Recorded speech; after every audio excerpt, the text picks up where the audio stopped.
नमस्कार, जय हिंद। स्वागत है आपका अपने YouTube चैनल मोटो गुरु के अंदर। मैं अमित लांबा आज फिर से हाजिर हूँ आपके सामने एक और नई टेक्निकल वीडियो के साथ। इस वीडियो में हम बात करेंगे बजाज डोमिनार 400 और रॉयल एनफील्ड इंटरसेप्टर 650 के डिफरेंसेस के बारे में। तो दोस्तों, कुछ दिनों से मैं वीडियोज़ नहीं बना पा रहा था क्योंकि मैं काम के सिलसिले में बाहर गया हुआ था और उसके साथ मेरा ये YouTube चैनल भी हैक हो गया था। कुछ दिन उसमें लग गए तो मैं वीडियो को अपना टाइम नहीं दे पा रहा था, लेकिन अब से मैं आगे कंटिन्यूसली इसको बनाता रहूँगा। तो लाइक करें, सब्सक्राइब करें और शेयर करना बिल्कुल ना भूलें। तो दोस्तों, 2016 में बजाज ने डोमिनार 400 को लॉन्च किया था। उसके बाद जो 2019 में इसका एक अपडेटेड वर्जन भी आ गया और इंटरसेप्टर 650 आप जानते ही हो। तो सबसे पहली बात यह है कि हम इनका कंपैरिजन कर क्यों रहे हैं। आप कहेंगे कि 650 सीसी की 400 सीसी की बाइक के साथ कंपैरिजन हम कर रहे हैं, तो ये बनता ही नहीं है। लेकिन अगर आप प्राइस के स्लैब पे अगर आप देखते हैं तो एक बाइक जो कि डोमिनार लगभग 2,30,000 के आसपास और 2,80,000 के आसपास आपकी 650 इंटरसेप्टर 650। तो जब प्राइस स्लैब दोनों का लगभग सेम ही है तो कंपैरिजन सोचा कर लेते हैं इसके बारे में। और पावर भी दोनों, जो कि एक very strong motorcycles of today's motorcycle industry in India, तो कंपैरिजन इनका थोड़ा बहुत बन भी जाता है। तो शुरुआत करना चाहूँगा मैं डोमिनार 400 के साथ। तो डोमिनार 400 जो मोटरसाइकिल है, ये एक सेमी क्रूज़र मोटरसाइकिल है। रोडस्टर इसको कह सकते हैं एक तरह से, semi roadster semi cruiser motorcycle है क्योंकि इसका रियर टायर थोड़ा सा छोटा होता है। और इस बाइक की अगर मैं ख़ास बात की बात करूँ तो ये बाइक बहुत ही कॉम्पैक्ट मोटरसाइकिल है।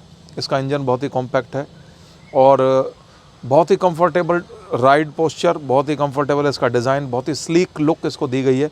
आप देख सकते हैं इसके अंदर 2 डिजिटल मीटर्स आपको दिखाई देंगे। एक जो कि कन्वेंशनल मोटरसाइकिल्स के अंदर होता है अपना स्पीडोमीटर के साथ, और दूसरा इसको टैंक टॉप पे दिया गया है जिसमें आप गियर शिफ्टिंग वगैरह देख सकते हैं। वहीं अपना जो है इंटरसेप्टर, जो आप जानते ही हैं कि जो कि एनालॉग मीटर के साथ आती है और ये कन्वेंशनल मोटरसाइकिल्स की तरह ही होती है जैसी आती चलती आई है। तो दोस्तों, इंजन की बात करते हैं। बजाज डोमिनार 400 जो कि आप जानते हैं कि 400 सीसी से भी कम, लगभग 373 सीसी की एक मोटरसाइकिल है, और एक 650 सीसी की जो कि 648 सीसी की रॉयल एनफील्ड इंटरसेप्टर 650 है। दोनों की अगर मैं डिस्प्लेसमेंट की बात करूं तो ज़मीन आसमान का डिफरेंस है। कहाँ 650 सीसी और कहाँ पर 373 सीसी, लगभग डबल का फ़र्क है। लेकिन पेच कहाँ फंसता है? पावर में। आप ऐसे समझिए कि 47 पीएस की अगर पावर मेरी इंटरसेप्टर देती है तो 40 पीएस की मेरी ये सिर्फ 400 सीसी की मोटरसाइकिल दे देती है, जो कि 400 भी कंप्लीट नहीं है, 373 सीसी। सीसी में डबल का डिफरेंस, लेकिन पावर में केवल 7 पीएस का डिफरेंस। तो पावर हाउस है ये एक तरह से। अब आप कहेंगे कि भाई पावर हो सकती है ज़्यादा तो टॉर्क का डिफरेंस आ सकता है।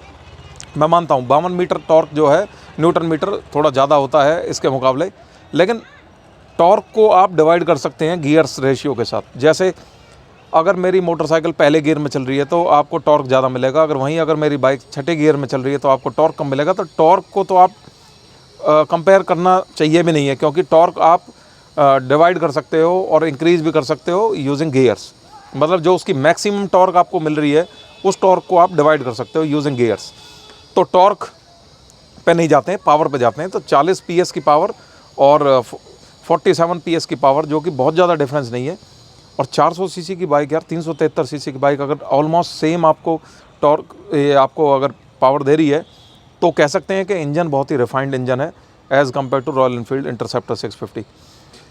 इंटरसेप्टर 650 के भी कुछ बेनिफिट्स हैं जो कि डोमिनार में नहीं है। वो क्या है कि जैसे कि डोमिनार में आपको सिंगल सिलेंडर का इंजन मिलेगा, वहीं इंटरसेप्टर में आपको पैरेलल ट्विन इंजन मिलेंगे। पैरेलल ट्विन में आपको बेनिफिट क्या मिलेगा? देखिए, डिस्प्लेसमेंट आपकी ज़्यादा है तो जाहिर सी बात है कि आपका स्ट्रोक ज़्यादा होगा। लगभग 67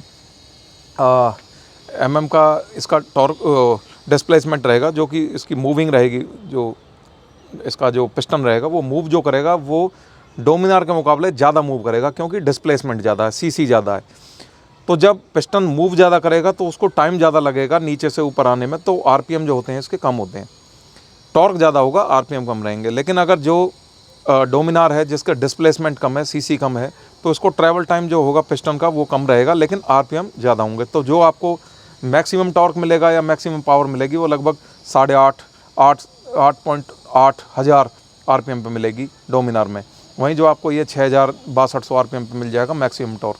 तो जब आप बाइक को राइड करेंगे, ये मैं इसलिए बता रहा हूँ आपको कि जब आरपीएम ज़्यादा होते हैं तो आपको ऐसा लगेगा कि जैसे इंजन लड़ रहा है किसी चीज़ से, क्योंकि जब आरपीएम ज़्यादा रहेंगे तो इंजन में मूवमेंट ज़्यादा हो रही है, पार्ट्स की मूवमेंट बहुत ज़्यादा हो रही है। वहीं एक स्टेबिलिटी के हिसाब से अगर इंजन चल रहा है, बहुत कम आरपीएम पे चल रहा है, लेकिन पावर आपको ज़्यादा दे रहा है, टॉर्क भी ज़्यादा दे रहा है, तो वो स्मूथनेस अगर हम देखते हैं तो वो इंटरसेप्टर में आपको ज़्यादा दिखाई देगी। ऐसा नहीं लगेगा कि इंजन बहुत ज़्यादा जान लगा रहा है, लड़ रहा है, या बहुत ही ज़्यादा इंजन की आफत आई हुई है। तो आप जब ये लॉन्ग राइड्स पर जब आप जाएंगे, कि ज़्यादातर जैसे आप सिटी राइड में जा रहे हैं जहाँ ट्रैफिक बहुत ज़्यादा है, जहाँ बाइक को रोकना पड़ रहा है बार बार, और या फिर आप एक हाईवे पे चले जा रहे हैं, तो आपको ऐसा महसूस होगा थोड़ी देर बाद कि इंटरसेप्टर तो एक बंधी हुई मोटरसाइकिल जैसे चलती जा रही है, और एक स्पीड कांस्टेंट होगी है, आरपीएम कांस्टेंट हो गए, आवाज़ भी फिक्स होगी। डोमिनार में आपको थोड़ा सा ऐसा लगेगा कि इंजन बहुत ही ज़्यादा परेशान है, बहुत ही ज़्यादा दिक्कत, क्योंकि सिंगल सिलेंडर है यार। सिंगल सिलेंडर में 400 सीसी और वो पैरेलल जो कि बटा हुआ है आपस में, तो ये चीज़ स्मूथनेस आपको ज़्यादा दिखाई देगी इंटरसेप्टर 650 के अंदर। लेकिन इसके एक नुकसान भी हैं। नुकसान आपको क्या दिखेगा कि जो कॉम्पैक्टनेस मैंने आपको बताई, बाइक का इंजन बहुत ही बंधा हुआ होगा, सिंपल होगा, स्लीक डिज़ाइन होगा, यही इसमें बड़ा होगा। लेकिन बजाज ने फिर उसकी जो बेनिफिट्स थे उनको फिर साला नुकसान कर दिया। क्या कि इसमें लिक्विड कूल्ड इंजन बना दिया। अब लिक्विड कूल्ड जब इंजन होगा तो इसमें रेडिएटर देना होता है। जब रेडिएटर देते हैं तो रेडिएटर का अपना एक साइज़ होता है, जगह घेरता है, वो आपको एयर ऑयल कूल्ड में नहीं मिलेगा। तो इंटरसेप्टर फिर यहाँ पर बाजी मार जाती है। हमने वहाँ स्पेस बचाई तो वहाँ स्पेस उसको ज़्यादा देनी पड़ी, क्योंकि सिंगल सिलेंडर है, गर्म ज़्यादा होगा, जाहिर सी बात है, उसको ठंडा करने के लिए लिक्विड कूल्ड इंजन बनाया है। अब बात करते हैं हम इसका जो सस्पेंशन है उसकी बात करते हैं। इंटरसेप्टर में जो कि कन्वेंशनल आप जानते हैं कि डुअल फॉर्क होते हैं पीछे, वहीं हमारे डोमिनार के अंदर मोनोशॉक होता है, जो कि मैंने बताया भी है पहले कि जो मेरा जो भी प्रेशर आएगा बाइक की स्पाइन में वो डिलीवर हो जाएगा मोनोशॉक के थ्रू रियर बॉडी में, जिससे क्या होगा, आप बाइक जब चलाएंगे तो आपको सॉफ्ट टेल महसूस होनी स्टार्ट होगी, यानी कि जैसे बाइक छोटे मोटे गड्ढों पे आपको इतना तंग नहीं करेगी। वहीं वो हार्ड टेल बाइक है रॉयल एनफील्ड इंटरसेप्टर, वो आपको थोड़ा सा गड्ढों में महसूस होगा कि हाँ कुछ राइड इतनी स्मूथ नहीं रहेगी।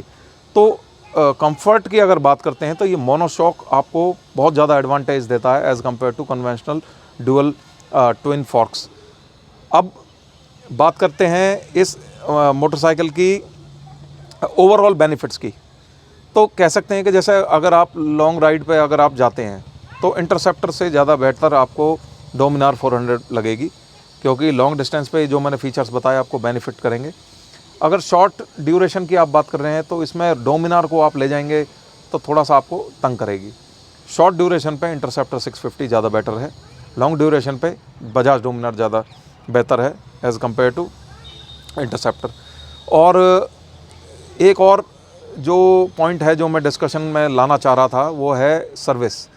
देखिए बाइक्स आप ले लेते हैं उसमें प्रॉब्लम्स ज़रूर आएंगे, क्योंकि एक मशीन है और मशीन की प्रॉब्लम जो होती है उसको जल्दी से जल्दी रेक्टिफाई करना आप भी चाहते हैं और डीलरशिप भी चाहती है। लेकिन सर्टेन कंडीशंस ऐसी हो जाती हैं जैसे कि सर्विस सेंटर्स का availability, distance from your location, और स्पेयर पार्ट्स, क्या चीज़ ख़राब हुई है इस पर डिपेंड करेगा। तो बजाज की सर्विस बहुत ही पुअर है मैं कहूँगा कि 10 में से 2 नंबर में उसको दूंगा। अगर आपका कोई फ्यूल पंप ख़राब हो जाता है या आपके ABS ख़राब हो जाते हैं तो 1 महीना 1.5 महीना वो ले जाते हैं उसको रिप्लेस करने में, जो कि एक MNC और एक अच्छी कंपनी की एक पहचान नहीं होती। अगर आप रॉयल एनफील्ड की बात करें तो स्पेयर पार्ट्स ईजिली अवेलेबल होते हैं और उसको चेंज करना भी बहुत आसान होता है। इसके लिए स्किल्ड लेबर, बहुत ज़्यादा स्किल्ड की ज़रूरत नहीं होती।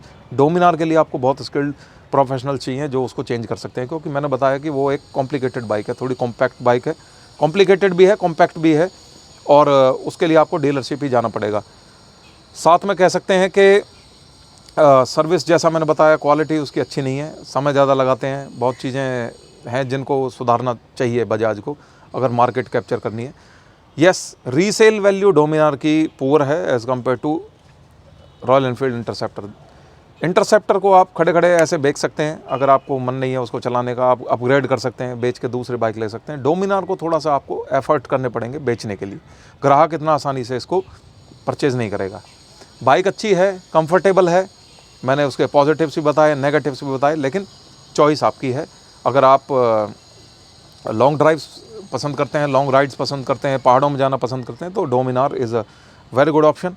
अगर आपको ऐसा है कि कॉलेज जाना है, स्ट्रीट में भी आपको चलाना है, सिटी में भी चलाना है, और साथ में आप जिम वगैरह जाते हैं, आपका ड्यूरेशन जो है वो कम है, तो आप इंटरसेप्टर परचेज़ करें आँख बंद करके।